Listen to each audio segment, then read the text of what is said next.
বঙ্গবন্ধু সেতুর পূর্ব পাশে রাস্তায় শিকারের অপেক্ষায় পুলিশ। হঠাৎ আসা কিছু আমবোঝাই ট্রাক তাদের জন্য এনে দিল স্বর্ণ সুযোগ। টাকাটা হাত বাড়িয়ে নিতেই হঠাৎ ২১-এর ক্যামেরা দেখে বিব্রত তারা।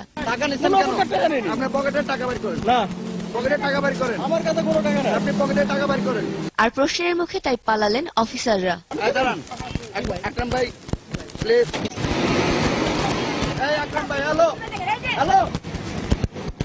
বাকি ছিল চাঁদার টাকা হাতে নিয়ে ইন্সপেক্টর। টাকা কেন নেওয়া হচ্ছে এর কোনো সদুত্তর দিতে না পেরে উত্তেজিত হয়ে ওঠেন তিনি।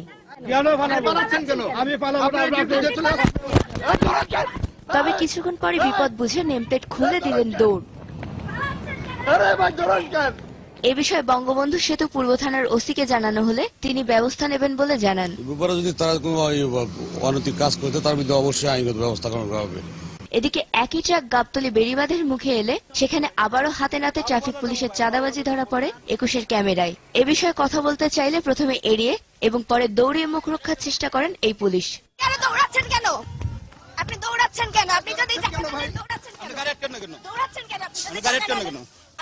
কিন্তু তাতেও কোনো লাভ না হয় ক্যামেরার উপর হামলা চালায় এই পুলিশ।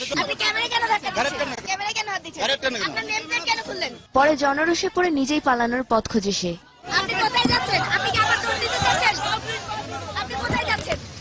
কিন্তু জনগণের মুখোমুখি হয়ে ভীত সে খোঁজে বাঁচার উপায় ট্রাফিক সার্জেন্টকে, কিন্তু সে পালিয়েছে আরো আগেই।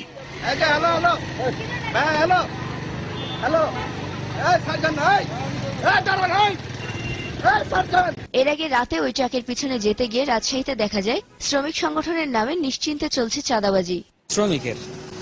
শ্রমিক চাঁদা এটা হলো পাবলিক গাড়ি, যেগুলা এদের গাড়ি থেকে নেওয়া হয়, শ্রমিক কল্যাণ সমিতি। আর সকালে টাঙ্গাইলের রাস্তায় এ ধরনের চাঁদাবাজির দৃশ্য ধারণ করলে ক্ষেপে উঠে ক্যামেরার উপর হামলাও চালায় তথাকথিত শ্রমিক দরদি নেতারা। অবশেষে এত সব ঝামেলা পেরিয়ে ট্রাকটি পৌঁছায় বাদামতলীতে আমের আড়তে। আসার পথে শ্রমিক নেতারা এবং পুলিশ আপনার কাছ থেকে কি কি চাঁদা নিয়েছে? না, কোনো চাঁদা লাগে না। আমরা তো আসার পথে বেশ কয়েকবার দেখলাম আপনাকে থামিয়ে চাঁদা নেওয়া হলো। না, এগুলো বাদ দেন। দর্শক, চাঁপাইনবাবগঞ্জের থেকে এই বাদামতলী পর্যন্ত মোট 5 বার পুলিশের এবং 2 বার শ্রমিক নেতাদের কাছে চাঁদাবাজির সম্মুখীন হয় এই ট্রাক ড্রাইভার। আমরা প্রথম থেকে শেষ পর্যন্ত তাদেরকে অনুসরণ করে এই দৃশ্য দেখতে পাই।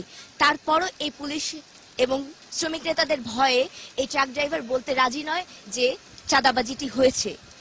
এভাবেই ভয়ের মধ্যে দিয়ে, আতঙ্কের মধ্যে দিয়ে, চাঁদাবাজির মধ্যে দিয়ে চালাচ্ছেন তারা তাদের ব্যবসা।